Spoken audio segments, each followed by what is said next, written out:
Praise the Lord, brothers and sisters. ప్రియమైన సహోదర సహోదరులకు దేవుని నామమున చెల్లిస్తున్నాం. As you know, we are meditating on the book of Revelation, and we will also have the opportunity to look into Revelation even this Sunday. మనము గత దినాల్లో ప్రకటన గ్రంథం ధ్యానిస్తూ వచ్చాం. ఈ ఆదివారం మధ్యాహ్న కాల సమయంలో కూడా ప్రకటన ధ్యానిస్తాం. We have already seen first verse, and it is a writer is a divine source and is written to his bonded servants, and it is sent by an angel. We have seen the first verse already in previous studies. ఇంతకుముందు మనం చేసిన ధ్యానాల్లో మొదటి వచనంలోంచి రచయిత దేవుని యొక్క దాసుడు దేవుని ద్వారా అనుగ్రహించబడిన విషయాలు ఇవన్నీ చూస్తూ వచ్చినాం మనం. Second verse we have seen is Apostle John being the testimony or the witness of Jesus Christ. రెండవ వచనంలో అపోస్తలుడైన యోహాను యేసు ప్రభువారి గురించిన సాక్ష్యము అనే విషయం చూస్తూ వచ్చాం. The third verse we have seen, blessed are the people who readeth and who hear these words and also who keepeth this prophecy as it is written, and we have seen that also. మూడవ వచనంలో ఇది చదివిన వాళ్ళు ధన్యులు, ఈ ప్రవచనంలో అన్ని జరగబోయే సంగతులు అనే విషయం మనం చూస్తూ వచ్చినాం. Today we will, God willing, meditate from verses 4 to 8. We will try to attempt it. We do not know whether we will be able to complete or not, but we will try to attempt it. ఈ దినము 4వ వచనం మనము ధ్యానించడం మొదలు పెడదాం. ఇది మనం ముగించుకుంటామో లేదో తెలియదు కానీ దీన్ని పూర్తిగా ధ్యానించడానికి ప్రయత్నం చేద్దాం. Verses 4 to 8 we will read it together, and otherwise brother will read it. We will observe in our Bibles. మొదటి అధ్యాయంలో 4 నుంచి 8 వచనాలు నేను చదువుతాను, దయచేసి బైబిల్ గమనించండి. Revelation chapter 1 verses 4 to 8. ప్రకటన గ్రంథము 1వ అధ్యాయం 4 నుంచి 8 వచనాలు. యోహాను ఆసియాలో ఉన్న 7 సంఘములకు శుభమని చెప్పి రాయినది. వర్తమాన భూత భవిష్యత్ కాలంలో ఉన్నవాడ నుండి ఆయన సింహాసనం ఎదురున్న 7 ఆత్మల నుండి నమ్మకమైన సాక్షియు మృతుల్లో నుండి ఆది సంభూతుడిగా లేచిన వాడును భూపతులకు అధిపతియునైన యేసుక్రీస్తు నుండి కృపా సమాధానంలో మీకు కలుగును గాక. మనలను ప్రేమించుచు తన రక్తం వలన మన పాపముల నుండి మనలను విడిపించిన వానికి మహిమయు ప్రభావమును యుగ యుగములు కలుగును గాక. ఆమేన్. ఆయన మనలను తన తండ్రి యొక్క దేవునికి ఒక రాజ్యం గాను యాజకులను గాను చేసెను. ఇదిగో ఆయన మేఘారుడై వచ్చుచున్నాడు. ప్రతి నేత్రము ఆయన చూచును. ఆయన పొడిచిన వారును చూచెదరు. భూజనులందరూ ఆయన చూచి రొమ్ము కొట్టుకొందరు. అవును, ఆమేన్. అల్ఫయు ఒమేగయు నేనే, వర్తమాన భూత భవిష్యత్ కాలంలో ఉన్నవాడు నేనే అని సర్వాధికారియు దేవుడు నాకు ప్రభు సెలవిస్తున్నాడు. Shall we look to the Lord for his grace and help? కృపా సహాయం కొరకు మనం ప్రార్థన చేసుకుందాం. Our loving heavenly Father, our eternal gracious God, మా ప్రేమగల పరలోకపు తండ్రి, నిత్యుడగు కృపగల దేవా, in the exalted and matchless name of Lord Jesus Christ, we come to thy holy presence with much thanksgiving, praise and adoration this day. ఉదయకాలము ప్రభా మరి ఎంతో కృతజ్ఞతలతో యేసుక్రీస్తు వారి హెచ్చైన ఉన్నతమైన నామంలో మీ సన్నిధికి వస్తున్నాం ప్రభా. Heavenly Father, as we are meditating, Lord Father, we ask of thee that thy light may make us to enlighten through thy word. వాక్యం ధ్యానించుగా మీ వెలుగు ద్వారా, మీ వాక్యం ద్వారా వెలిగించబట్టకు మాకు సహాయం చేయండి ప్రభా. Lord Father, I do confess that I am not an adequate person to explain these words or exposit it, but Lord, unless thou put me under thy feet and grant me thy grace, it is not possible to reveal these things from this book. నన్ను మీ పాదముల కింద ఉంచి మీరు బయలుపరిచి తప్ప ఇవన్నీ కూడా చెప్పడానికి నేనైతే యోగ్యుని కాదని ఒప్పుకుంటున్నాను ప్రభా. Loving Father, sanctify both of us with the flying coal from the altar side, so that it may sanctify both of us. బలిపీఠం మీద నుండి కార్నిపుతో మనిద్దరిని కూడా ముట్టి పవిత్రపరచుకొని ప్రార్థిస్తున్నాం. Loving Father, Matthew's Gospel 10:20 may be true on behalf of both, and Lord, give us thy spirit to utter thy words. మత్తయి సువార్త 10:20 ఇద్దరు పక్షంగా మీరే దాన్ని రుజువు చేసి మీ మాటలు పలుకుటకు మీ ఆత్మను మాకు దయచేయండి ప్రభా. Lord Father, enable us to look into thy word and also be edified. Not only we edifying, but also the listeners be edified through this. ఈ వాక్యం చూసుకొని మేము వినువారు కూడా దీని ద్వారా మరి బలపరచబట్టకు సహాయం చేయండి ప్రభా. Lord Father, help us that this word may go into deep into various places, so that people could see the right word and be blessed out of it. ఈ వాక్యము పలు స్థలాలు చేయటకు సహాయించిన తద్వారా ప్రజలు కూడా వాక్యాన్ని సరైన రీతిలో చూసటకు సహాయం చేయండి ప్రభా. Heavenly Father, seal us with thy precious blood. రక్తంతో ముద్రించండి ప్రభా. Committing both of us into thy blessed hands and seeking thy grace, and also thy effect on all these equipment, we come to thy holy presence with much thanksgiving, seeking thy victory to the blood of Lord Jesus Christ, and ask this prayer with much thanksgiving in the precious and sweet name of Lord and Savior Jesus Christ. మమ్మల్ని మీ దీవించి అస్తలు cup చెప్తూ మీ కృపా సహాయం కోరుకుంటూ ఈ పరికరాలన్నింటినీ కూడా ఈ సదుపాయాన్ని కూడా మీరు రక్తపోక్షణ తెచ్చుకుంటూ ఎంతో కృతజ్ఞత యేసుక్రీస్తు ప్రశస్తమైన ఉన్నతమైన నామంలో ప్రార్థించడుతున్నాం తండ్రి. ఆమేన్. We've been seeing various things in Revelation and various aspects of Revelation in first 4 verses. మొదటి 3 వచనాల్లో ప్రకటనకు సంబంధించిన పలు విషయాలు మనం చూస్తూ వచ్చినాం. And we have almost completed 2 lengthy studies, and we are now getting into the third study as far as Revelation from the beginning is concerned, because Revelation chapter 9 is a different study. We have done it. We may have to repeat it again when we come there. మనము ప్రకటన గ్రంథం 9వ అధ్యాయం కాకుండా 1వ అధ్యాయంలో దాని గురించిన ఉపోద్ఘాతం అంతా కూడా విశదీకరించి 2 పట్టణాలు ధ్యానిస్తూ వచ్చాం. ఈ వారం కూడా ఇంకొక విషయాలు ధ్యానించడానికి ప్రయత్నం చేద్దాం. And as the Lord leads, we will go forward. Revelation is a book with excitement, action. Revelation is loaded with suspense, mystery, disaster and upon disaster. ఈ యొక్క ప్రకటన గ్రంథం అనేది అది ఎంతో అక్కడ ఉత్కంఠతో కూడిన సంఘటనలు, ఒక ఉపద్రవం వెనకాల ఇంకొక ఉపద్రవము, ఇవన్నీ కూడా జరుగుతున్న సంఘటనలు మనకు కనిపిస్తూ ఉంటాయి. There are again 7 things which speak in Revelation in the beginning, in the verses what we have read. It speaks of the coming apostasy of the church. అక్కడ ప్రకటన గ్రంథంలో మనం ఆరంభంలో చూసిన రీతిగా 7 విషయాలు సంఘాలు సంభవించబోయే విషయాలన్నీ కూడా మనం చూస్తాం అక్కడ. It speaks of the coming apostasy of the church primarily. ప్రాథమికంగా సంఘాల గురించిన భవిష్యత్తు గురించి, అంతిమ దినాల గురించి రాయబడిన విషయాలు అక్కడ. It speaks of the collapse of the world economics. ఈ యొక్క లోకం యొక్క ఆర్థిక వ్యవస్థ అంతా కూలిపోయే దాని గురించి మాట్లాడుతుంది. Thirdly, it speaks of final world war. చివరిగా అంతిమ ప్రపంచ యుద్ధం గురించి ప్రకటన చెప్తుంది. Fourthly, it speaks of unparalleled natural disasters. అక్కడ ఒకదానితో ఒక సంబంధం లేకుండా అక్కడ జరిగే సహజ సిద్ధమైన విపత్తులన్నిటి గురించి ప్రకటన చెప్తుంది మనకి. Fifthly, it speaks of the final judgment of the wrath of God. చివరిగా దేవుని యొక్క తీర్పు ఉగ్రత గురించి ప్రకటన మనకు బోధిస్తుంది. Sixthly, it speaks of the bloodbath political conflicts that open ways for a wicked hellish world ruler to take over the world. అక్కడ ఒక దుష్టుడు అక్కడ రక్త మడుగుల్లో ముంచేసి భయంకరమైన రాజకీయ వ్యవస్థను తీసుకొచ్చి ప్రపంచం అంతా నాశనం చేసే దుష్టుని గురించి చెప్తుంది ప్రకటన గ్రంథము. And finally, seventhly, we see it speaks of the total destruction of the entire universe and damnation of bodies and souls of people to eternal hellfire. అక్కడ ప్రపంచ విశ్వం అంతటి యొక్క సంపూర్ణ అంతిమ నాశనము, ఆత్మల యొక్క దేహముల యొక్క అక్కడ నాశనం మనం గమనిస్తుంటాం దానిలో. It is a book of unbelievable excitement and a book of amazing hope and joy, and the book with joyful conclusion and happy ending. నమ్మశక్యం కానీ ఆశ్చర్యం కలిగించే, విభ్రాంతి కలిగించే అనేకమైన విషయాలు చెప్తూ చివరిగా సంతోషమైన ముగింపునిచ్చే గ్రంథం ఇది. It's a book with happy ending, and we all rejoice in the ending of the Revelation. ఇది చాలా చక్కటి ముగింపు, ఇది సంతోషకరమైన ముగింపు. దాని విషయం ఎంతో సంతోషిస్తాం మనం. Coming to Revelation chapter 1 verse 4. 1వ అధ్యాయం 4వ వచనం చూసే ప్రకటన గ్రంథము. It is said to John to the 7 churches which are in Asia.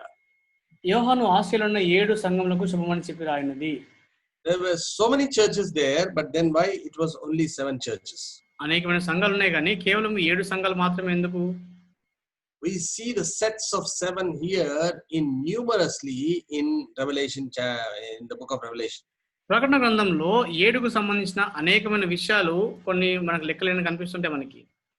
7 churches, 7 spirits, 7 candlesticks, 7 stars, 7 lamps, 7 seals, 7 horns, 7 eyes, 7 angels, 7 trumpets, 7 thunders, 7,000, 7 heads, 7 crowns, 7 plagues, 7 vials, 7 bowls, 7 mountains, 7 kings, 7 judgments, 7 beatitudes, 7 I ams about Jesus Christ, 7 doxologies. Why 7? 7 సంఘాలు, 7 ఆత్మలు, 7 దీపస్తంభాలు, 7 దీపములు, 7 నక్షత్రములు, 7 ముద్రలు, 7 కొమ్ములు, 7 కన్నులు, 7 దూతలు, 7 బూరలు, 7 మెరుపులు, 7 వెయ్యిలు, 7 తలలు, 7 కిరీటాలు, 7 తెగుళ్ళు, 7 పాత్రలు, 7 పర్వతాలు, 7 రాజులు, 7 తీర్పులు, 7 ధన్యతలు, యేసుప్రభువుని గురించిన నేను అనే మాట 7 సార్లు, తర్వాత 7 సార్లు దేవుని స్తుతిని గురించిన మాటలు కనిపిస్తాయి. ఎందుకు 7 సార్లు ఇవన్నీ కనిపిస్తూ వచ్చినాయి మనకి? Why all sevens is because we need to come to Genesis chapter 2 and verse 3. ఎందుకు అన్ని 7 అనే విషయం కనిపిస్తున్నాయి అంటే మనం ఆది కాండము 2వ అధ్యాయం 3వ వచనం చూసుకోవాలి. అది If you see Genesis chapter 2 and verse 3, ఆది కాండం 2వ అధ్యాయం 3వ వచనం గమనిస్తే, it is on the 7th day that God rested. 7వ దినాన దేవుడు విశ్రాంతి పొందిన విశ్రమించినట్టుగా. That means 7 means completion. 7 అంటే సంపూర్తి. And completion and total completion. సంపూర్ణమైన సంపూర్తిగా కనిపిస్తుంది మనకి. That's the reason we see on the 7th day God rested after creation. ఆ కారణం చేత 7వ దినమున సృష్టి చేసిన తర్వాత దేవుడు విశ్రమిస్తూ వచ్చాడు అక్కడ. Not only that, in Revelation chapter 22 and verse 18, a terrible warning is being given like this. For I testify unto every man that heareth the word of the prophecy of this book, if any man shall add unto these things, God shall add unto him the plagues and that are written in this book. No more additions to this book. గమనిస్తే ప్రకటన గ్రంథం 22వ అధ్యాయం 18వ వచనంలో గొప్ప హెచ్చరిక ఒకటి ఇవ్వబడుతుంది ఇక్కడ. ఈ గ్రంథమందున ప్రవచన వాక్యములు విని ప్రతి వాడును నేను సాక్ష్యం ఇచ్చినది ఏమనగా, ఎవడైనను వీటితో మరి ఏదైనా కలిపిన యెడల ఈ గ్రంథంలో రాయబడిన తెగుళ్ళు దేవుడు వానికి కలుగజేయును. ఎవడైనా ఈ ప్రవచనం అంటే దానిలో దేని కూడా దానికి కలపకూడదు అని చెప్పి అర్థం అక్కడ. No additions. It is 7 meaning 7. Whatever God has revealed, it is revealed. And we have no right to add certain things or to delete certain things. 7 అంటే సంపూర్ణము, దానికి మనం ఏమీ కలపకూడదు, ఏది దాని నుంచి తీయలేము కూడా, అట్లా సంపూర్ణంగా ఉంటుంది. This is what it means, because that's the reason we find so many sevens in Revelation. నా అర్థం ఇది ఉంటుంది, ఎందుకంటే దానికి ఆ కారణం చేత అనేకమైన 7లు మన ప్రకటనలో కనిపిస్తాయి మనకి. As we have seen in Revelation 1:4, these 7 churches, why these 7 churches, we were discussing before we were looking into 7 things. అక్కడ మనం చూసిన రీతిగా 1వ అధ్యాయం 4వ వచనంలో 7 సంఘాలు అంటే ఎందుకు 7 అనే విషయం మనం చూస్తూ వచ్చినాం.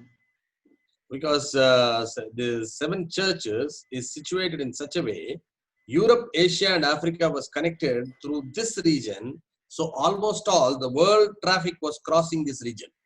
ఎందుకు 7 సంఘాలు అంటే, ఈ 7 సంఘాలు ఉన్న స్థలాలు ఎట్లా అంటే ఐరోపా, ఆసియా, ఆఫ్రికా ఖండాలన్నీ కూడా కలిపే రీతిగా రహదారులన్నీ కూడా దాంట్లో ఉంటాయి కాబట్టి ప్రపంచం అంతటినీ కలిపే సంఘాలుగా ఉంటున్నాయి ఇవి. The whole world traffic was crossing these regions. ప్రపంచం అంతా కూడా రహదారులన్నీ కూడా ఈ ప్రాంతాల గుండా మనకు వెళ్ళే దారులుగా ఉంటున్నాయి అవి. And these seven churches are the 7 cities or 7 districts which are postal districts. గమనిస్తే 7 సంఘాలు కూడా అక్కడ 7 జిల్లాలుగా 7 పట్టణాలుగా మనకు కనిపిస్తాయి అక్కడ. And if you check out a map, you have to take a route. If you take a route, you will take it from Ephesus, Smyrna, Pergamos, Thyatira, Sardis, Philadelphia and Laodicea. అక్కడ మనము ఆ యొక్క పట్టణం తీసుకొని దాని నుంచి మనం వెళ్ళాలనుకుంటే అది ప్రయాణం ఎట్లుంటుంది, ఎఫెసు మొదలుకొని స్మిర్నా, పెర్గమా, తర్వాత థియతైరా, తర్వాత సార్దీసు, ఫిలడెల్ఫియా ఇవన్నీ మనకు కనిపిస్తాయి ఒకే దారిలో. And Laodicea. చివరిగా లవోదిషియా సంఘం. And this is in the straight route from Ephesus only you can go to Smyrna. You cannot go to Smyrna and come back to, if you are coming back from Smyrna, you have to come back to Ephesus. If you are starting from Ephesus, you have to go, finish your work, go to Smyrna, finish your work, go to Pergama, like that.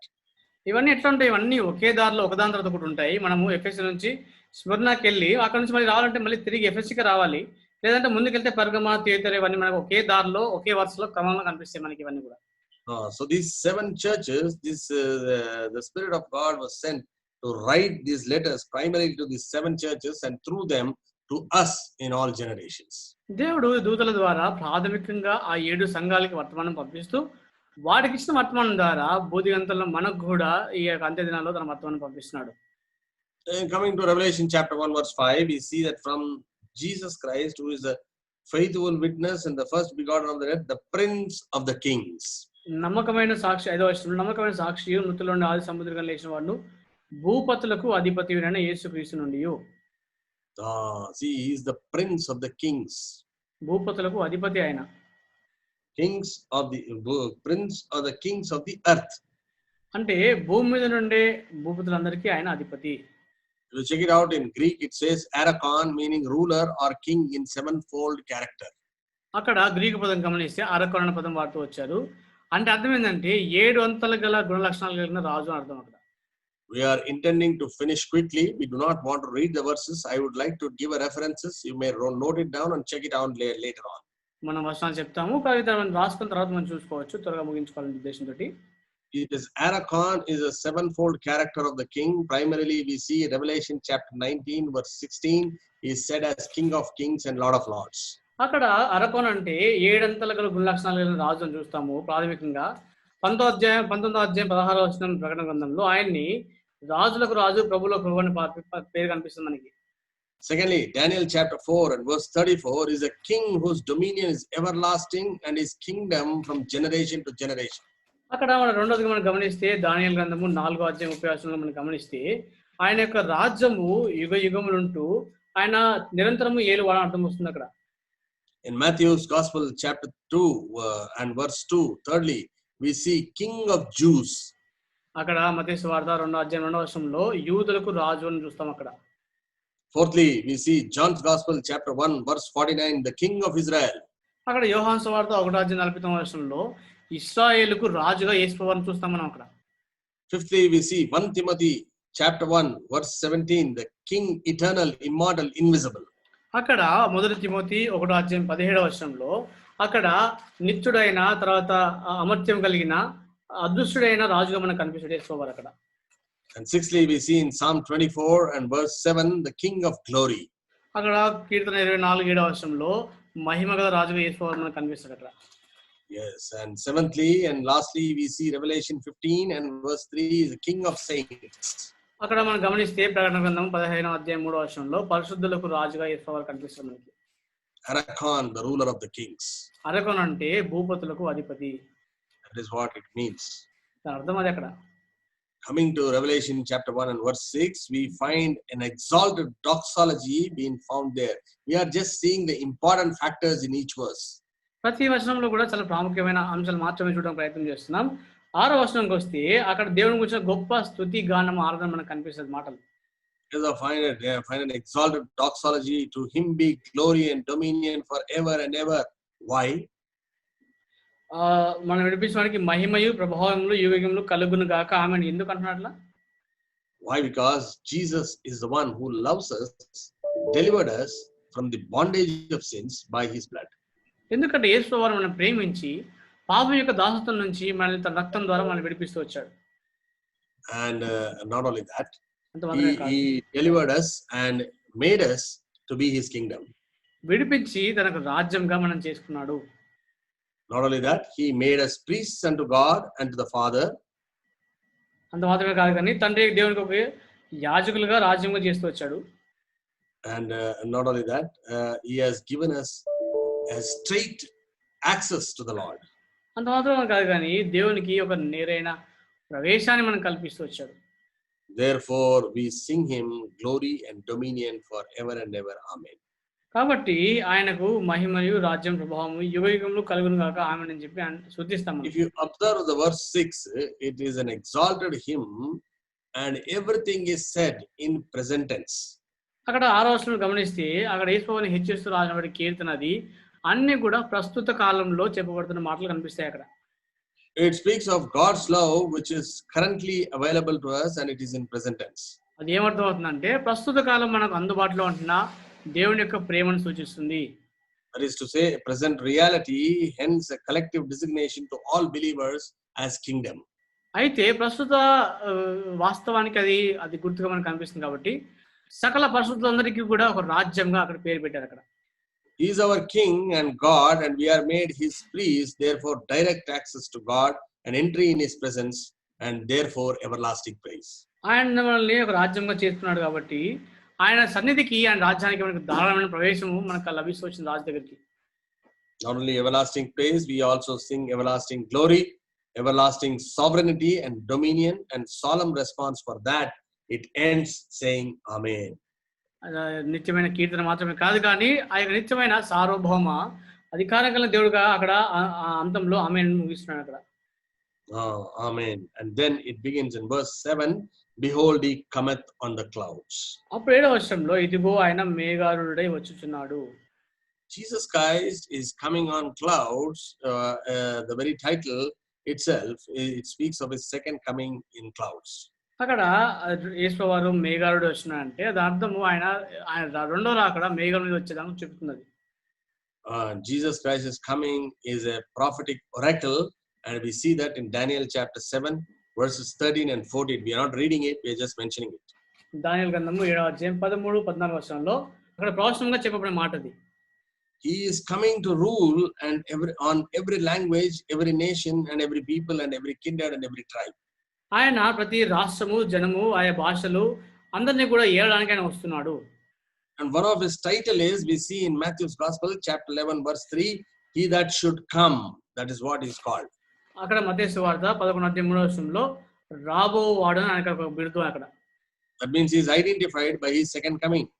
అంటే ఆయన రెండవ రాకడను బట్టి ఆయన గుర్తించబడ్డాడు. Why like that? ఎందుకట్లా? If you check it out in Greek, you find that erkomai. Greek భాషను గమనిస్తే ఎర్కమై అనే పదం వాడుతూ వచ్చారు అక్కడ. Erkomai meaning to rule. ఎర్కమై అంటే ఏలువాడు.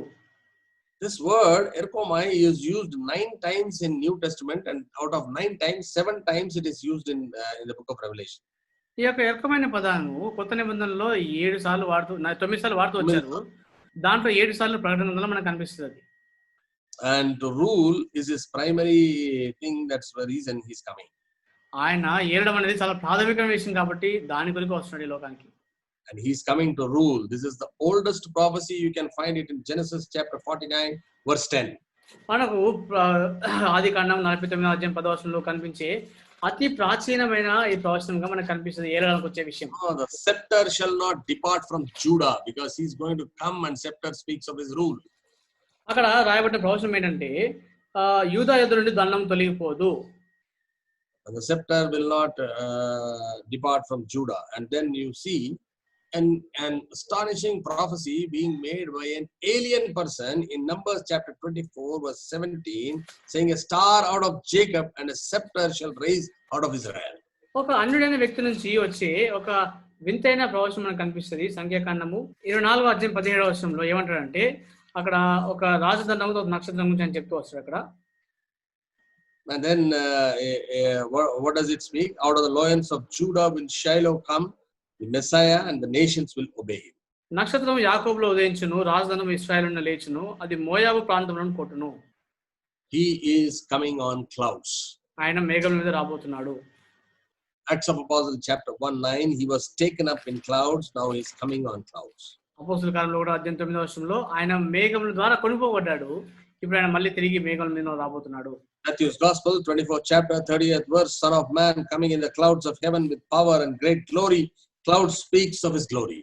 మత్తయి సువార్త 24వ అధ్యాయం 30వ వచనం గమనిస్తే అప్పుడు మనుష్య కుమారుడు సూచన ఆకాశం మందు కనబడును, మహిమ ప్రభావంతో రాబోతున్నా అంటే అది ఆయన మహిమ చూపిస్తున్న విషయం అది.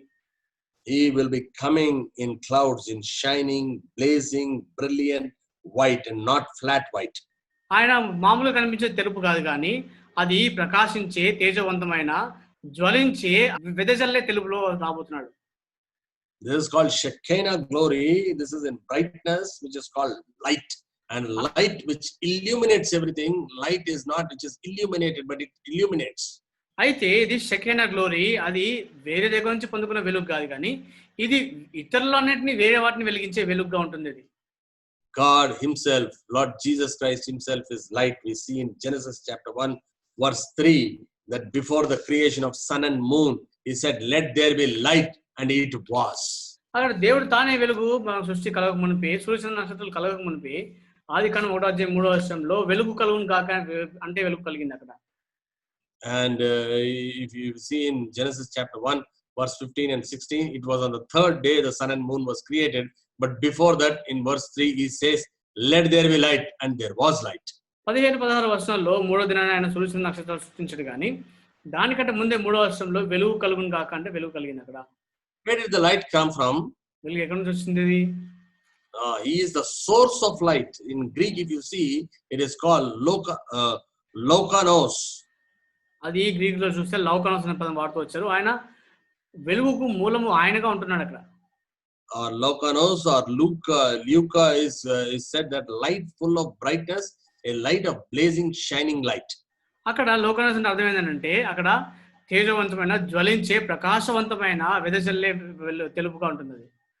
If you turn with me for a moment to Hebrew chapter 1 verse 3, it is spoken about him like this. In verse 3, who being the brightness of his glory and express image of his son, like that it is said. అక్కడ Hebrew పత్రిక 1:3 గమనిస్తే ఆయన దేవుని మహిమ యొక్క తేజస్సును ఆయన తత్వం యొక్క మూర్తిమంతమునే రాయబడింది అక్కడ. Whenever cloud speaks of his glory and is coming in clouds. మేఘం అంటే ఆయన మహిమను ఆయన రెండోసారి మేఘాల మీద వచ్చే ఆ యొక్క విషయం చూపిస్తుంది అది.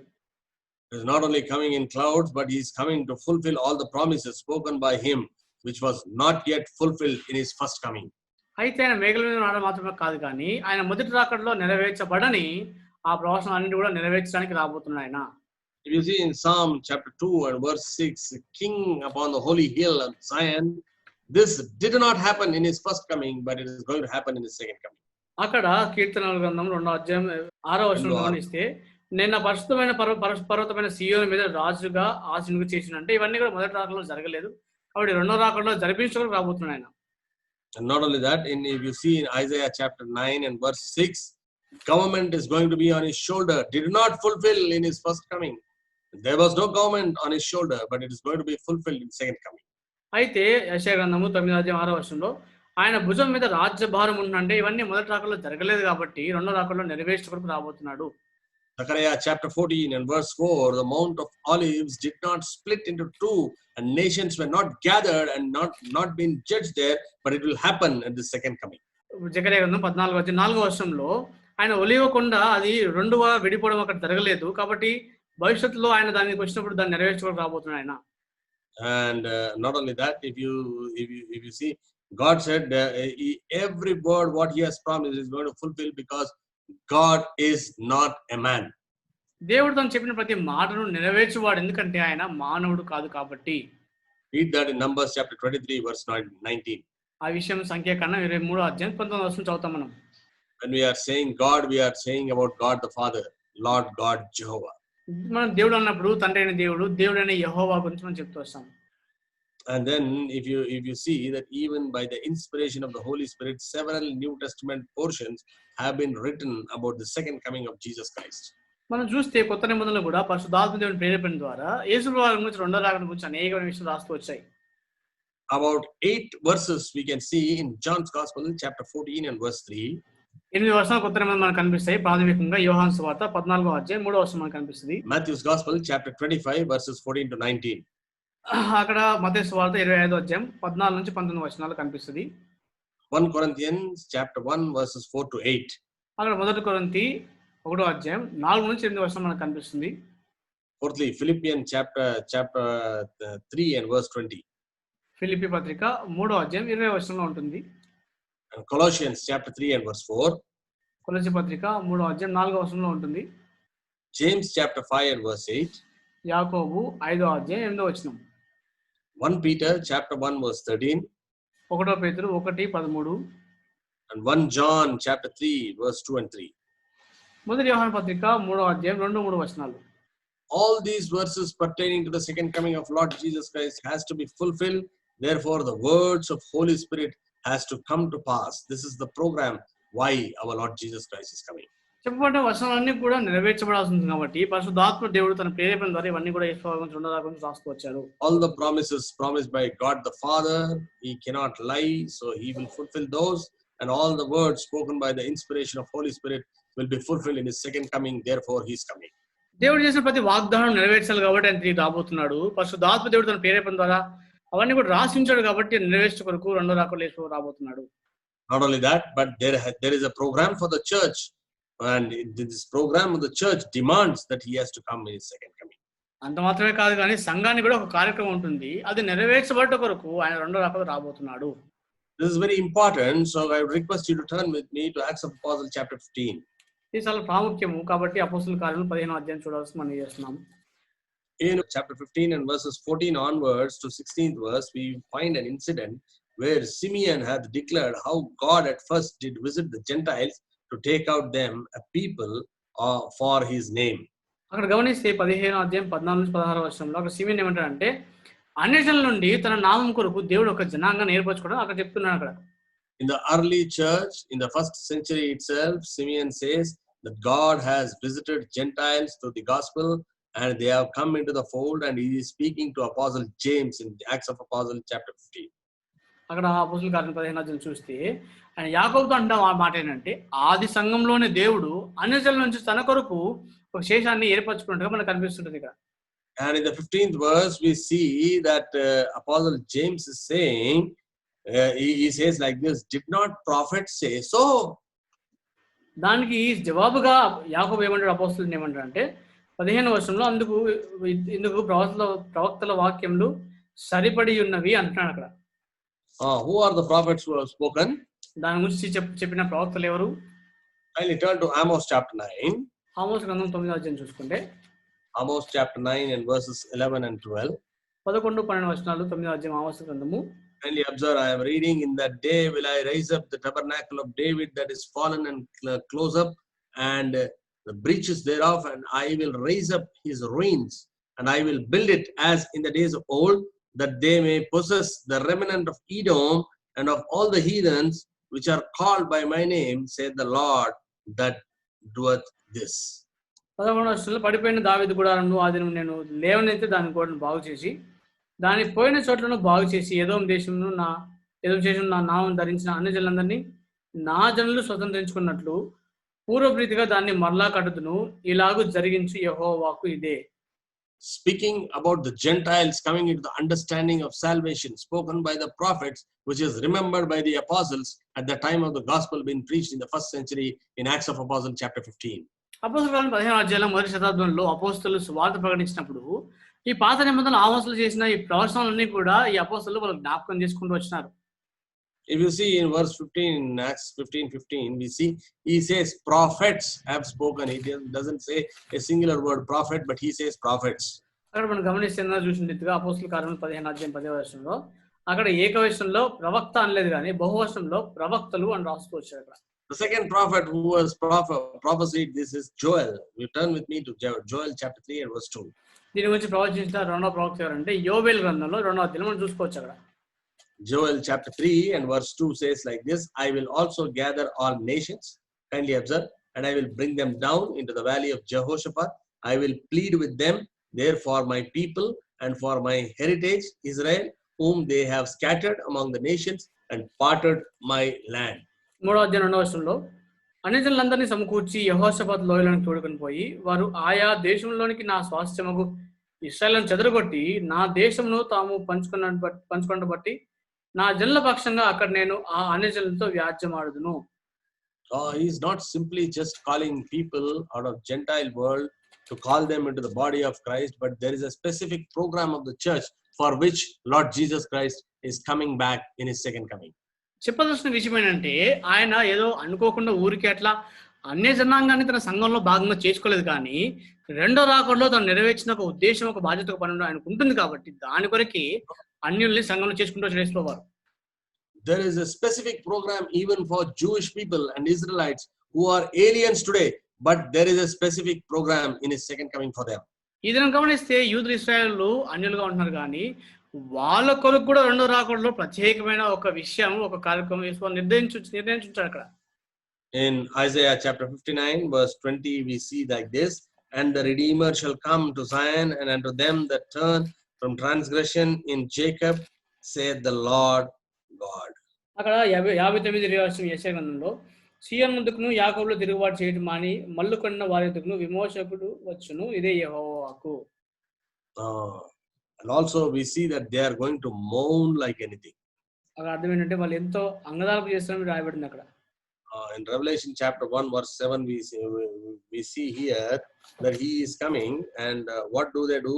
Those which pierced him, and all the kindreds of the earth shall wail. Kindreds of the earth speaks of Gentiles, and those who pierced them speaks about Israelites or Jews. 1వ వచనంలో ఇదిగో ఆయన మేఘారుడే వస్తున్నాడు, ప్రతి నేత్రము ఆయన చూసును, ఆయన పొడిచిన వారిని చూచెదరు, భూజనులందరూ ఆయన చూచి రొమ్ము కొట్టుకొందురు. అవును, ఆమేన్.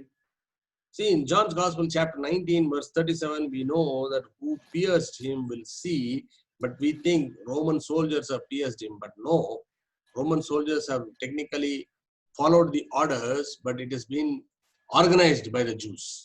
గమనిస్తే మనము ఆయన పొడిచిన వారిని చూస్తారంటే యోహాను సువార్త 19:37 రోమా సైనికులు ఆయన పొడిచారు కాబట్టి వాళ్ళు అనుకుంటాం కాదు, కానీ వాళ్ళు కాదు, కానీ ఆయన పొడిపించడానికి ఆజ్ఞ జారీ చేసిన యూదులే అక్కడ. And not only that, it is also good if you can read Matthew's Gospel 27 and 25. అక్కడ మత్తయి సువార్త 27వ అధ్యాయం 25వ వచనం చదివితే కూడా మనకు కొంచెం మంచిగా అర్థమవుతుంది.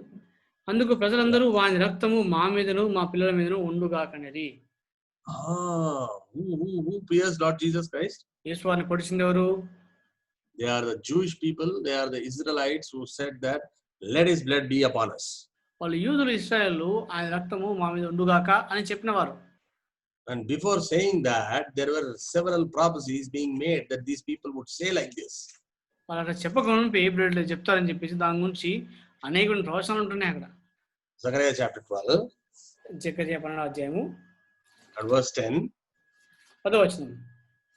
Then Zechariah chapter 12 verse 10. Then now, remembering their wickedness of piercing the Savior, they are going to repent at the second coming of the Lord Jesus Christ. వాళ్ళు యేసు రక్షకుడిని వాళ్ళు మేకులు కొట్టిన సిలువ వేసిన దర్శనాలు జ్ఞాపకం చేసుకుంటూ రెండో రాకడలో వాళ్ళు ఎంతగానో ప్రలాపం చెందుతారంట. See the specific words of prophecy, what it says, that they are going to mourn just like as they have lost their son. వాని ఆ ప్రవచనం ఎంత స్పష్టంగా చక్కగా ఉందంటే వాళ్ళు తమ ప్రథమ కుమారుని జ్యేష్ఠ కుమారుని పోగొట్టుకున్నంత గొప్పగా ఆ టైంలో వాళ్ళు ఏడుస్తారంట సమయంలో. And they are going to weep in bitterness. ఎంతో బాధతో ఏడుస్తారు వాళ్ళు. Verse 10 says like that, I will pour upon them the house of David, upon the inhabitants of Jerusalem, the spirit of grace and supplication, that they shall look upon me, whom they have pierced. Kindly see, they shall look upon me, whom they have pierced, and they shall mourn for him, as one mourneth for his only son, and shall be in bitterness for him, as one that is in bitterness for his firstborn.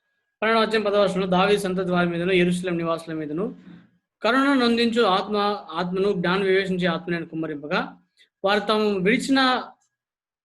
పొడిచిన నా మీద దృష్టి ఉంచి ఒకడు తన ఏక కుమారుని విషయమే దుఃఖించినట్లు తన జ్యేష్ఠపుత్రుని విషయమే ఒకడు ప్రలాపించినట్లు అతని విషయమే దుఃఖించు ప్రలాపింతురు. Why? ఎందుకు? Why? Because you have to turn to Acts 2 and verse 22 and 23. అపోస్తలుల కార్యములు 2వ అధ్యాయం 22-23 వచనం చూసుకోవాలి అర్థం కావాలంటే. Why they will repent? Because their wicked hands have crucified him and slain him. We are not reading it for the lack of time. ఎందుకు వాళ్ళు బాధపడతారు ఏడుస్తారంటే వాళ్ళ దుష్ట చేతుల ద్వారానే ఆయన సిలువ వేసి వాళ్ళు చంపించారని చూడమని ఇప్పుడు. And Acts 3:14 is the realization of them. 3వ అధ్యాయం 14వ వచనం అపోస్తలుల కార్యములో వాళ్ళ గ్రహింపట్ల ఉంటుంది. Why? Because they have denied him, the Holy One and Just One, and desired a murderer called Barabbas. ఎందుకంటే వాళ్ళు పరిశుద్ధుడైన నీతిమంతుడైన యేసు ప్రభువుని వదిలిపెట్టేసి నరహంతకుడైన బరబ్బాని వారు కోరుకున్న కారణం చేత. So beloved, think about it. These programs has to be fulfilled in the second coming. ఇవన్నీ కూడా రెండో అక్కడ జరిగినప్పుడు ఇవన్నీ సంభవించి ఉండాలి, జరిగి ఉండాలి. For that reason he is coming back. దాని గురించి తిరిగి రాబోతున్నాడు ఆయన. Not only that, another specific prophecy written in Zechariah chapter 12 verses 11 to 14, that every family shall mourn for Christ. అక్కడ ఇంకొక ప్రవచనం గమనిస్తే జకర్యా గ్రంథము 12వ అధ్యాయం 14 నుంచి 14 వచనాలు చూస్తే 11 నుంచి 14 చూస్తే ప్రతి కుటుంబం కూడా తన గురించి ప్రలాపిస్తాయంట. Every family. ప్రతి కుటుంబం. Verse 13 and 14 is specifically, 13 starts the family of the house of Levi. Now verse 14 says all the families that remain, every family apart and their wives apart. గమనిస్తే 13-14 వచనం గమనిస్తే లేవి కుటుంబములు ప్రత్యేకంగా భార్యలు 14 వచనంలో ప్రతి కుటుంబం వారు ప్రత్యేకంగా వాళ్ళు ప్రలాపిస్తూ వస్తారంట. వాళ్ళు in the midst of their breast beating or chest beating and weeping and remembering their wicked activities with which they have crucified this very Savior is now coming in blazing Shekinah glory. వాళ్ళు తమ దుష్టక్రియలు యేసు సిలువ వేసిన విషయాన్ని జ్ఞాపకం చేసుకొని రొమ్ము కొట్టుకుంటూ ఆయన షెకినా మహిమలో ఆ యొక్క జ్వలించే తెలుపు తెల్లదనంలో ప్రకాశంలో వెలుతురులో వస్తున్నప్పుడు ఆయన గురించి వాళ్ళు చేస్తూ ఉంటారు. And when he is coming like that, ఆయన అట్లా వస్తున్నప్పుడు a miracle will happen, and you see in Zechariah chapter 13 and verse 1. ఒక అద్భుతం జరుగుతుంది 13వ అధ్యాయం 1వ వచనం జకర్యా గ్రంథం. In that day there shall be a fountain open to the house of David and to the inhabitants of Jerusalem for sin and for uncleanness. ఆ దినమున పాపమును అపవిత్రతను సంహరించడానికి దావీదు సంతతి వారి కొరకును యెరూషలేము నివాసుల కొరకును ఊట ఒకటి తీయబడును. A fountain of forgiveness will be opened. క్షమాపణ యొక్క ఊట ఆ దినం తెరవబడుతుంది. And it says in verse 9 that I will bring the third part to the fire, through the fire, and will refine them, and as the silver is refined, and will try them as gold is tried, and they shall call on my name, and I will hear them. I will say, it is my people, and they shall say, the Lord is my God. 9వ వచనం గమనిస్తే ఆ 3వ భాగం నేను అగ్నిలో నుండి వెండిని తీసి శుద్ధపరిచినట్లు శుద్ధపరచును, బంగారం శోధించినట్టు వారిని శోధించును, వారు నా నామం బట్టి మొరపెట్టగా నేను వారి మొరను ఆలకించును, వీరు నా జనులని నేను చెప్పుదును, యెహోవా మా దేవుడు అని వారు చెప్పుదురు. Beloved, in his second coming, the specific program of the repentance of Israel and recovery of Israel is being prophesied. రెండో రాకడలో ఇశ్రాయేల్ ప్రజల గురించిన ప్రత్యేకమైన పశ్చాత్తాపము, వాళ్ళ మారుమనసు గురించి ప్రవచించబడింది. It is said and it will be fulfilled. చెప్పబడింది, ఖచ్చితంగా నెరవేర్చబడబోతుంది. Isaiah chapter 25 and verse 9 says like this, and it shall be said in that day, lo, this is our God, we have waited for him, and he will save us. This is the Lord, we have waited for him. We will be glad and rejoice in his salvation.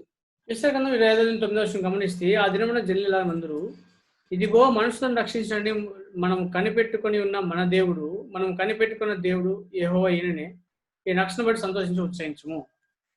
Today Israelites are not saved, but on the day of the second coming of the Lord, most of the Israelites, every Israelite will be saved.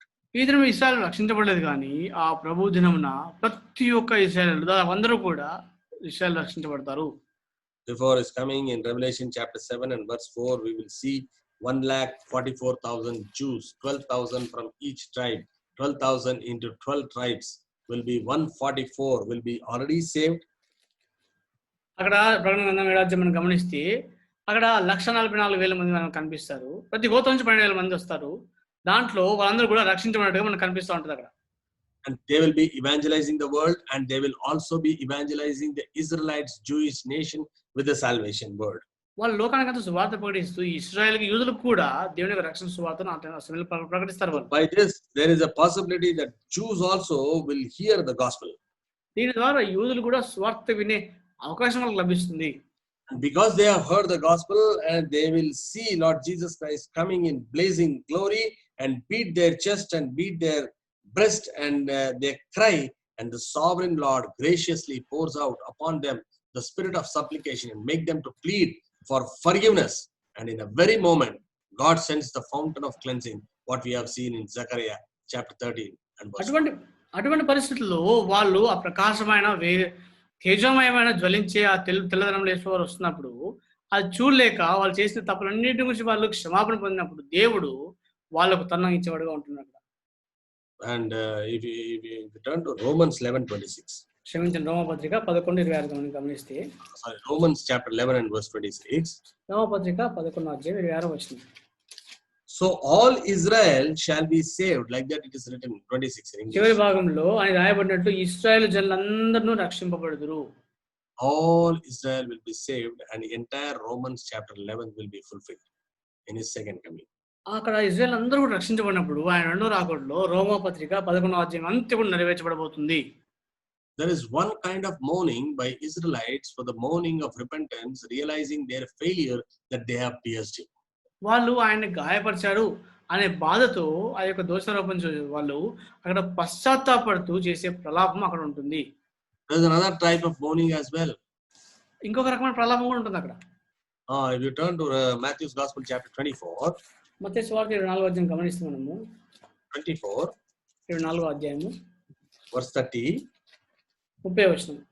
And then shall appear the sign of the Son of Man in heaven, and then shall all the tribes of the earth mourn, and they shall see the Son of Man coming in the clouds of heaven with power and great glory. అప్పుడు మనుష్య కుమారుని సూచన ఆకాశం మీద కనబడను. అప్పుడు మనుష్య కుమారుడు ప్రభావంతో మహిమతో ఆకాశం మేఘారుడై వస్తూ చూసి భూమి మీద ఉన్న సకల గోత్రముల వారు రొమ్ము కొట్టుకుందరు. The mourning of Israel is different. The mourning of Gentiles, all the people of the earth, is different. Israel యొక్క అంగళ్ళ ప్రలాపం వేరేలా ఉంటుంది. అన్యులు అన్యులందరూ కూడా వాళ్ళ ప్రలాపం వేరే ఉంటుంది. Generally, these Gentiles who are mourning will be mourning with grudging and with mourning by using blasphemous words against God. ఈ అన్యులు వాళ్ళు అట్లా అంగలాపం చేసినప్పుడు దేవునికి విరోధంగా దేవదూషణ చేస్తూ ఒకలాంటి సనుగు గొనుగులతో వాళ్ళు ఆ యొక్క రీతిని చేసేవాళ్ళుగా ఉంటున్నారు. Their repentance is called in Greek, it is called kopto. గ్రీక్‌లో వాళ్ళ పశ్చాత్తాపానికి కాప్టో అనే పేరు ఉంటుంది. Kopto meaning lamentation or cut to heart, or they will be cut to heart in their mourning. అంటే దాని అర్థం ఏంటంటే విలాపము, లేకపోతే వాళ్ళు హృదయమునందు గుచ్చబడి నరకబడి అని అర్థం వస్తుంది అక్కడ. Gentiles and others, when they know that what they believe is went wrong and what they have not believed is coming to pass, then they will be cut to heart and they will not be willing to accept the fact. అక్కడ అన్ని జనులందరూ కూడా వాళ్ళు అప్పటి వరకు నమ్మింది జరగట్లేదు కానీ వాళ్ళు ఏదైతే నమ్మలేదో అది జరుగుతున్నప్పుడు ఒక్కసారి కూడా గట్టిగా గుచ్చబడి దాన్ని అంగీకరించలే పరిస్థితిలో ఉంటారు వాళ్ళు. When they knew that what they are doing is not correct and yet they were being proven wrong, they will cut to themselves. They will cut themselves with weapons and they will grudge upon God and they will use blasphemous words against God. వాళ్ళు నమ్మిందంతా కూడా సరైనది కాదు. వాళ్ళు ఏదైతే నమ్మలేదో అదే సత్యమని అప్పుడు జరుగుతున్న చూసి వాళ్ళు హృదయం నందు నరకబడి దేవదూషణ చేసిన అందరూ కూడా వాళ్ళు దాని విషయంలో పశ్చాత్తాపడే ఉంటారు. Very close to this kind of incident, there are two incidents in the Bible. ఇటువంటి సంఘటనలకు దగ్గరగా బైబిల్లో రెండు సంఘటనలు మనకు కనిపిస్తాయి. We are not turning, but you can see it later on. In first incident, you see in 1 Kings chapter 18 verse 28. ఇటువంటి సంఘటన ఒకటి మొదటి రాజుల గ్రంథము 18వ అధ్యాయం 20వ వచనం మనకు కనిపిస్తుంది. This is on the Mount Carmel when the prophets of Baal, they call for the fire from heaven and it doesn't come. ఇది ఎటువంటి పరిస్థితి అంటే కర్మేలు పర్వతం మీద బయలుదేరే ప్రవక్తలు ఆ అగ్ని వచ్చి దాన్ని కాల్చేయమని వాళ్ళు మొరపెట్టినప్పుడు ఆ అగ్ని రాదు పైనుంచి. It does not come. So what they do, they take knives and lancelet and try to cut themselves. వాళ్ళు ఆ అగ్ని దిగి రాకపోవడం వాళ్ళు చూసి ఆ కత్తులు కడుగులను ఉపయోగించి వాళ్ళు తాము కోసుకోవడం మొదలు పెడతారు అక్కడ. They don't try to cry and they don't try to repent from the situation, but they try to rebel in repentance. వాళ్ళ పరిస్థితిని బట్టి పశ్చాత్తాపం పొందాలని అక్కడి నుంచి మల్లుకోవాలని వాళ్ళకు ఉన్నది కానీ ఆ పశ్చాత్తాపం లేకుండా అక్కడే వాళ్ళు ఇంకా తిరుగుబాటు చేస్తుంటారు వాళ్ళు. Second incident we find in the time of the stoning of Stephen in Acts of Apostles chapter 7 verse 54. అపోస్తలుల కార్యం 7వ అధ్యాయం 54వ వచనంలో అపోస్తలు కార్యంలో స్టీఫెన్ గురించి రాయబడిన విషయాలు మనకు కనిపిస్తాయి కొన్ని. And this man Stephen was only expositing from the word of God and they all knew what he was speaking was correct, but they didn't want to accept what he was speaking, so it is said that they were cut to heart. అక్కడ Stephen దేవుని వాక్యాల నుంచి అన్ని కూడా వ్యాఖ్యానిస్తూ వాళ్ళకి బోధించినప్పుడు వాళ్ళకి అన్ని తెలిసి వాళ్ళని సత్యం అని తెలుసు, అయితే వాళ్ళు అది నమ్మడం ఇష్టం లేని కారణం చేత వాళ్ళ హృదయాలందు నరకబడ్డట్టుగా మనకు కనిపిస్తుంది అక్కడ.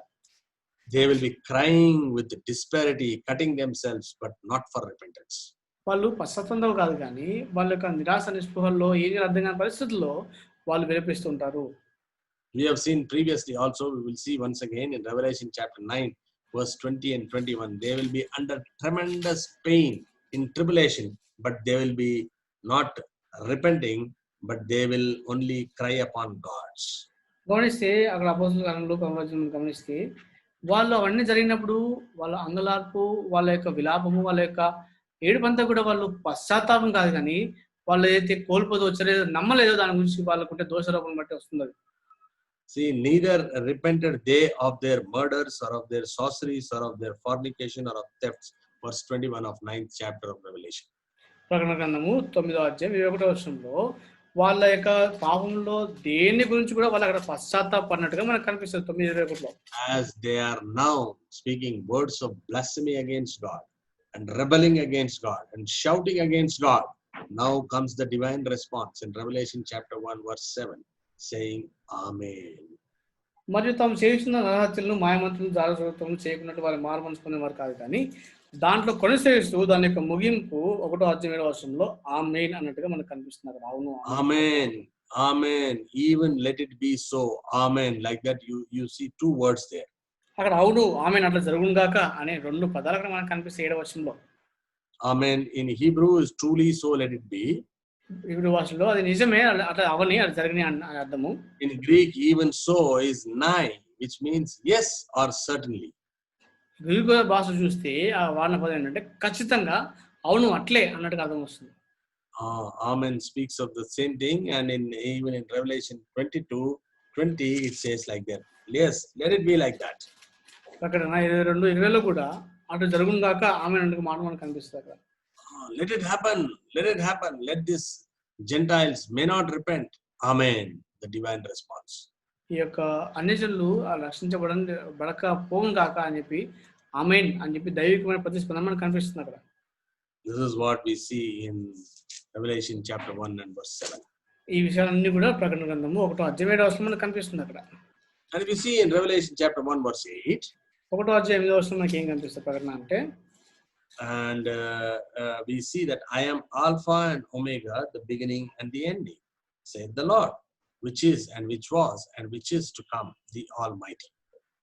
అక్కడ ఆల్ఫాయు ఒమేగా నేనే, వర్తమాన భూత భవిష్యత్ కాలంలో ఉన్నవాడు నేనే అని సర్వాధికారి దేవుని ప్రభు సెలవిచ్చున్నాడు.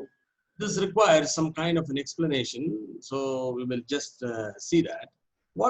What is God communicating here? I am Alpha and Omega.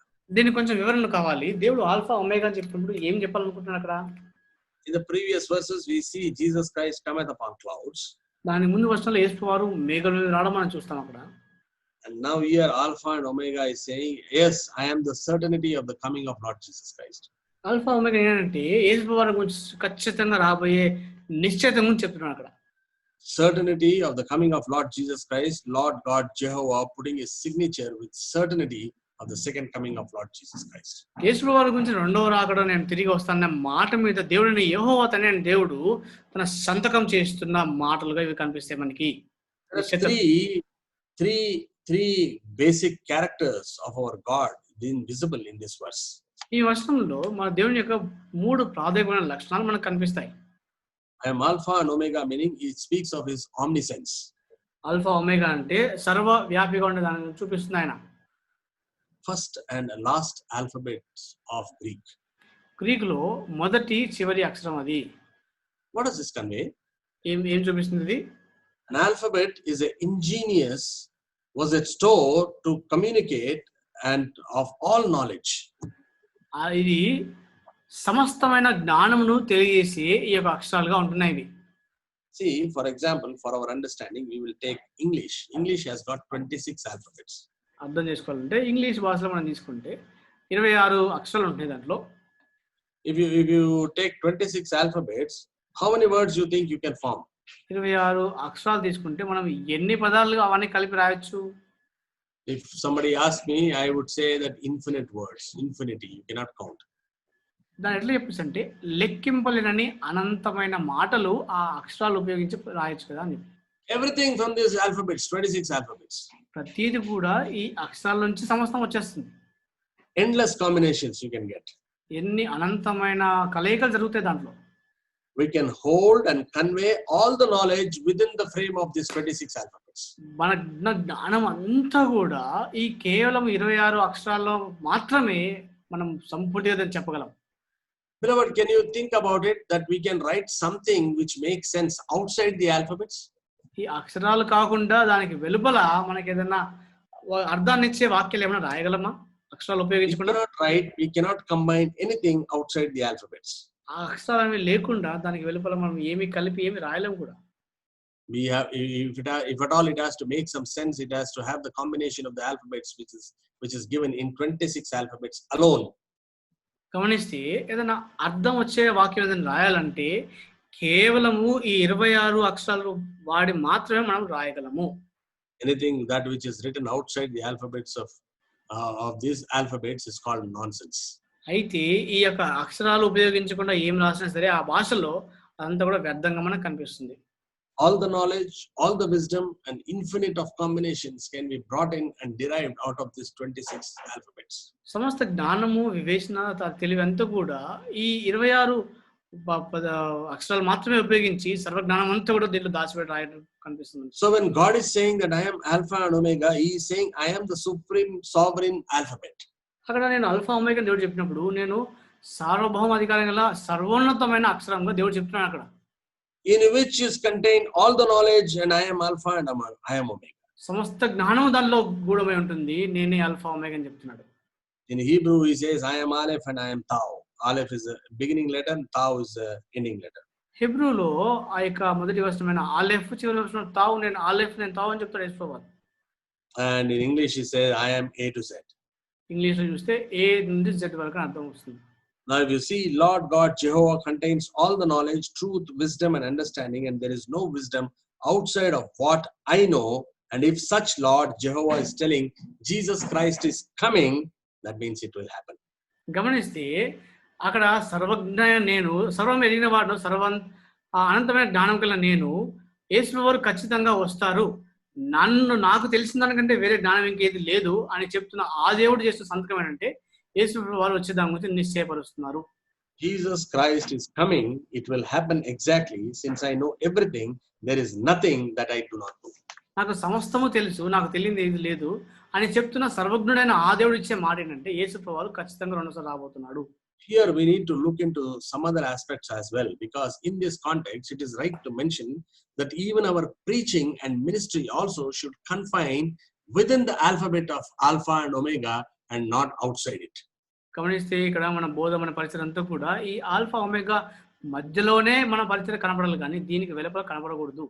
But unfortunately these days what they do, every preacher tries to have a title in front of him. His professor, his doctor, his gold medalist, his teacher, his doctor, his director, this and that. All these things, these have no sense, because it has to have something from Alpha and Omega. దురదృష్టవశాత్తు గమనిస్తే జనాల బోధకులందరూ కూడా రకరకాలైన పేర్లు, లేకపోతే ఉపాధ్యాయుడనో లేకపోతే వైద్యుడనో రకరకాలైన బిరుదులు ముందు తగిలించుకుంటారు. ఇవన్నీ కూడా ఉండకూడదు, ఇదంతా కూడా వ్యర్థమైనవి. ఇవన్నీ కూడా highly educated and worldly education and trying to mix up with the worldly knowledge into the texture of Alpha and Omega does not work. గమనిస్తే ఈ లోకంలో ఉన్నతమైన విద్య, జ్ఞానం అంతా కూడా ఈ ఆల్ఫా ఒమేగా అయిన దేవుని దాంతో కలపాలనుకుంటే అది పని చేయదు. So what will happen? They will fail, and they in turn exalt themselves instead of exalting our God. దేవుని హెచ్చించాల్సిన బదులుగా తాము హెచ్చించుకుంటూ పరిచర్యలో విఫలమైపోతారు. Few weeks back we have seen very elaborately on that.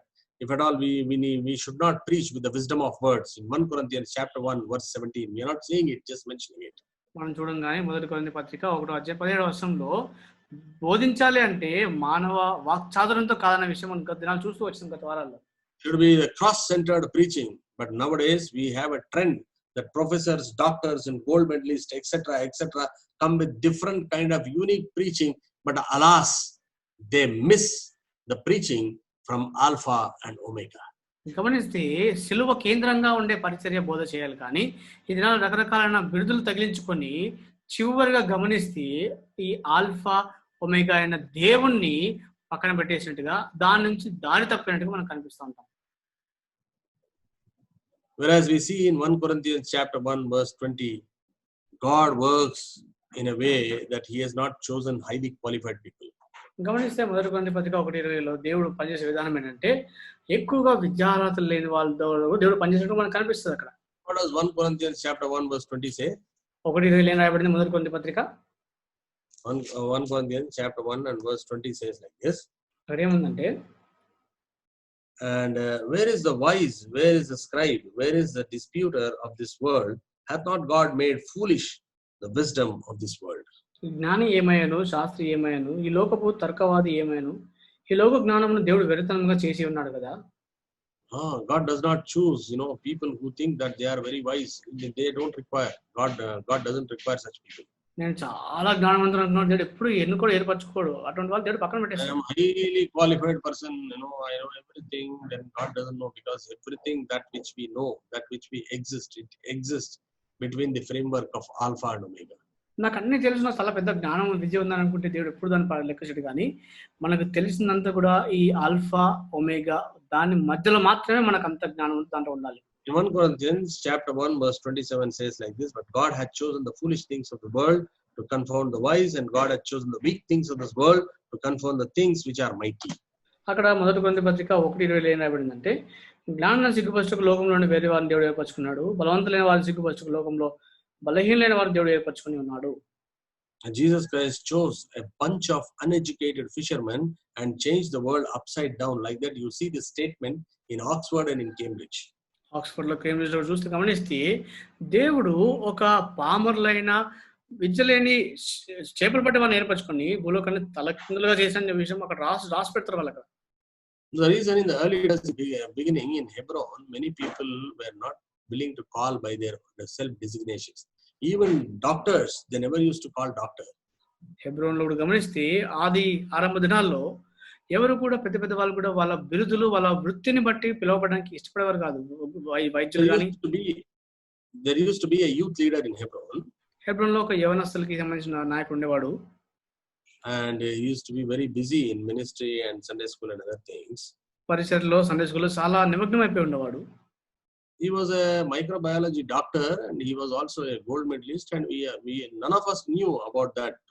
Maybe few people have known, but at least I did not know that.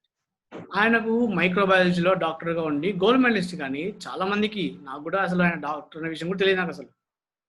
So he was getting married. So on his wedding day, I met another non-Christian friend who came, whose wife also is a doctor in microbiology. గమనిస్తే నా వివాహానికి వివాహం జరిగినప్పుడు ఆ దినాన నేను ఆ doctor పరిసరలో ఉన్న సహోదరుని యొక్క ఒక స్నేహితుని కలుసుకున్నాను. ఆ స్నేహితుని భార్య కూడా మైక్రోబయాలజీలో డాక్టర్ తను కూడా. And that day he happened to tell me that this young brother who was getting married was a classmate of his wife, and she was also a doctorate, and they both come from the same university where they have completed their thesis. గమనిస్తే ఆ అవిశ్వాసి అయిన తన స్నేహితుడు, పెళ్లి కొడుకు యొక్క స్నేహితుడు కూడా, తన భార్య కూడా అదే కాలేజీలో మైక్రోబయాలజీలో తను కూడా డాక్టర్గా పనిచేసిన విషయం అక్కడ పంచుకుంటూ వచ్చినారు. When that non-Christian person told me, I knew that he was also a doctor, but he never mentioned with his mouth, or nor did he claim that he's a doctor. No, that was the humility what was found in the early days in Hebron. అయితే ఆ యొక్క అవిశ్వాసి తన స్నేహితుడు ఆయన doctor అని చెప్పేంత వరకు కూడా ఆ సహోదరున్న విశ్వాసి, పరిసరలో ఉన్న విశ్వాసి డాక్టర్ అనే విషయం నాకు తెలియదు. హెబ్రోన్లో ఆది దినాల్లో ఉంటున్న తగ్గింపు అంత గొప్ప స్థాయిలో ఉండేది. But these days we see all these things, but we see everything, alas, missing from the texture of Alpha and Omega. ఈ దినాల్లో మనకు అన్ని కనిపిస్తున్నాయి, కానీ ఆల్ఫా ఒమేగా మధ్య నుండి మనం తొలగిపోయినట్టు మనకు కనిపిస్తూ ఉంటాం. And the omniscience, we don't realize that everything is God. అక్కడ సర్వజ్ఞానమైన దానికి చూసినప్పుడు సమస్తము దేవుడు అనే విషయం మనం గుర్తించము. Secondly, what do we see in Revelation chapter 1 verse 8? ఒకటో అధ్యాయం ప్రకటనలో మనకి ఏం కనిపిస్తారు? రెండోదిగా, who is, who was, and who is to come. వర్తమాన భూత భవిష్యత్ కాలంలో ఉన్నవాడు. What does this speak? ఏం అర్థం ఇది? Not only omniscience, but he is also omnipresence. ఆయన సర్వ జ్ఞాని మాత్రమే కాదు, కానీ సర్వకాలంలో ఉన్నవాడు. Who is, who was, and who is to come, affirming his eternal presence. అంటే సర్వవ్యాపి ఉండి తన యొక్క నిత్యమైన సన్నిధిని చూపించేది అదే. I am the one who was there, I am the one who is here, and I am the one who will be over there. నేను గతంలో ఉన్నవాడును, ప్రస్తుతం ఇక్కడ ఉన్నవాడును, భవిష్యత్తులో అక్కడ ఉండబోవాడును చెప్తున్నాడు అక్కడ యేసుప్రభువు. Because I am the one who was there, and I am the one who is here, and I am the one he will be there. It is open and ended. It is everywhere and at all times, and this is my presence, and it is not bounded or limited by time or space, and there is nothing outside where I am. And when I say Jesus is coming, it is settled. అయితే నేను లేని స్థలం అంటూ ఏది లేదు. ఇక్కడ ఉన్నాను, అక్కడ ఉన్నాను, అన్ని చోట్ల ఉన్నాను. నేను ఉండడానికి ఈ యొక్క కాలానికి కానీ లేకపోతే ఈ యొక్క అంతరిక్షానికి కానీ ఏది కూడా హద్దులు లేనట్టుగా ఉంటాను. ఇటువంటి దేవుడైన నేను, సర్వవ్యాపి అయిన దేవుడైన నేను, యేసుప్రభువు వారు తిరిగి రాబోతున్నారని చెప్తే ఖచ్చితంగా జరుగుతున్నది. I am omniscience, Alpha and Omega. I am omnipresent. I am the person. I am saying he is coming. నేను సర్వ జ్ఞానిని, ఆల్ఫా ఒమేగా, సర్వాంతర్యామి, సర్వవ్యాపి నేను, ఆయన యేసుప్రభువు రాబోతున్నానని చెప్తున్నాను. And then we see in verse 8, we see Almighty. It closes with the word Almighty. తర్వాత సర్వాధికారంతో అక్కడ ముగిస్తున్నాడు ఆ వచనాన్ని. What does Almighty convey to us? సర్వాధికారం అర్థం ఏంటి? Almighty is omnipotence. అంటే సర్వాధికారం దేవుని అర్థం అక్కడ. I am in Greek is equal to, it is said as Pantocrator. అక్కడ నేను అంటే గ్రీక్ లో పాంటోక్రేటర్ అనే పదం వాడుతూ వచ్చారు. Pantocrator, the one of all power. సర్వ అధికారం కలిగిన వాడు అర్థం అక్కడ. In Hebrew we say El Shaddai, the Lord of hosts. అక్కడ హిబ్రూ భాషలో సైన్యములకు అధిపతి కానీ ఎల్ షద్దై అని చెప్తూ వస్తాం మనము. Omniscience, omnipresence, and Pantocrator, the one Almighty who has got all powers. There is nobody outside the plan of God. All the knowledge, omniscience, everywhere present, omnipresence, almighty, omnipotence. అక్కడ దేవుని జ్ఞానానికి దేవునికి తెలిసిన మించిన వారు ఎవ్వరూ లేరు. సర్వజ్ఞాని ఆయన, సర్వవ్యాపి ఆయన, అదే సమయంలో సర్వ అధికారం కలిగిన దేవుడు ఆయనే. Almighty, this is the expression used in Revelation 9 times. సర్వాధికారం అంటే ఈ యొక్క పదాన్ని ప్రకటన గ్రంథంలో 9 సార్లు వాడుతూ వచ్చారు. Absolute, sovereign, complete control from the largest thing to a small iota. Hence, Apostle John says, such capacity of God is saying, Jesus Christ is coming, and therefore God endorsing his guarantee upon it. అయితే అటువంటి గొప్ప దేవుడు ప్రతి చాలా గొప్పదైన పెద్ద విషయం మొదలుకొని చాలా చిన్న విషయం వరకు అన్నిటి మీద తన గొప్ప అధికారాన్ని చూపించే ఆ దేవుడు సర్వాధికారి ఏమంటున్నాడంటే యేసు వారు తిరిగి రాబోతున్నాడు అనే దాన్ని మీద ఆయన కూడా సంతకం చేసి నిశ్చయపరుస్తున్నాడు. This is called the endorsement of omniscience, omnipresent, and almighty, the El Shaddai's signature of guarantee. అక్కడ సర్వజ్ఞాని, సర్వవ్యాపి, సర్వాధికారం కలిగిన ఎల్ షద్దై దేవుడు అయిన ఆ దేవుడు చెప్పే ఆమోదము యేసు ప్రభువు తిరిగి రాబోతున్నాడు. He left heaven in humiliation, now he leaves heaven in exaltation. ఒకప్పుడు పరలోకాన్ని తగ్గింపులో వదిలిపెట్టాడు, ఇప్పుడైతే పరలోకం నుంచి ఆయన మహిమలో రాబోతున్నాడు. He left heaven once to be killed, and now he leaves heaven to kill. ఒకప్పుడైతే పరలోకాన్ని ఆయన తను తాను చనిపోవడం కోసం వదిలిపెట్టాడు, ఇప్పుడైతే పరలోకాన్ని వదిలిపెట్టి చంపడానికి వస్తున్నాడు. He once left heaven to serve, and he will do it again to be served. అయితే ఒకప్పుడైతే పరలోకాన్ని ఇతరులకు సేవ చేయడం కొరకు వదిలిపెట్టాడు, కానీ ఇప్పుడు తన సేవలు అందుకోవడానికి తిరిగి పరలోకాన్ని వదిలిపెట్టబోతున్నాడు. He once left heaven to offer grace. He will do it again to demand justice. ఒకప్పుడైతే పరలోకాన్ని కృపను ఇవ్వడం కోసం వదిలిపెట్టి వచ్చాడు, ఇప్పుడైతే పరలోకం వదిలిపెట్టి న్యాయం తీర్చడానికి రాబోతున్నాడు ఆయన. He once left heaven to seek and to serve. He will do it again to search and to destroy. ఒకప్పుడైతే పరలోకం వదిలిపెట్టి వెతుక్కుంటూ వచ్చి సేవించడానికి వచ్చాడు, కానీ ఇప్పుడైతే పరలోకం వదిలిపెట్టి వెతుక్కుంటూ వెళ్ళి నశింపజేయడం కోసం వస్తున్నాడు. The question is, are you ready to face him? ప్రశ్న ఏంటంటే ఆయన ఎదుర్కోవడానికి నువ్వు సిద్ధంగా ఉన్నావా? You have not accepted him as your savior yet. You can call upon his name. ఆయన ఇంకా కూడా రక్షకుడిగా అంగీకరించకపోతే ఆయన నామంలో మొరపెట్టొచ్చు. You can call upon his name. Bible says, Jeremiah chapter 29 verse 12. అక్కడ 29:12 ఇర్మియా గ్రంథంలో రాయబడింది బైబిల్లో, ఆయన నామంలో మొరపెట్టమని చెప్పేసి. And Matthew's Gospel chapter 11 verse 28 says, if you are burdened and heavy laden, he will give you rest. మత్తయి సువార్త 11:28లో భారం కలిగి ఉంటే నువ్వు ఆయన విశ్రాంతి ఇస్తానని చెప్తుంది. And 2 Corinthians chapter 6 and verse 2 says, now today is the day of salvation. 2 కొరింథీ పత్రిక 6:2 ఈనాడే రక్షణ దినం రాయబడుతున్నారు. Beloved, if you are not understood who Lord Jesus Christ is so far, today is the day of salvation. యేసు ప్రభువారు అంటే ఎవరో ఇప్పటి వరకు నువ్వు ఇంకా అర్థం చేసుకోపోయి ఉంటే ఈనాడే రక్షణ దినము. He is an omniscience, omnipresent and almighty God. సర్వజ్ఞాని, సర్వాధికారం కలిగిన వాడు, సర్వవ్యాపి ఆయన. Endorsed by the God all powerful that he is going to come. ఆయన తిరిగి రాబోతున్న విషయాన్ని సర్వాధికారం కలిగిన దేవునితో ఆమోదం పొందుతున్నాడు. He is coming in blazing, shining glory to judge the world. ఆయన తేజవంతమైన జ్వలించి ఆ యొక్క ప్రకాశవంతమైన వెలుగుతో లోకాన్ని తీర్పు తీర్చడానికి రాబోతున్నాడు ఆయన. Beloved, why do you want to be destroyed? Why do you want to cut yourself? And why do you want to cut to heart? ఎందుకు నిన్ను నువ్వే పాడు చేసుకోవాలనుకుంటున్నావు? ఎందుకు నిన్ను నువ్వే ఆ యొక్క హృదయం నొప్పించుకోవాలనుకుంటున్నావు?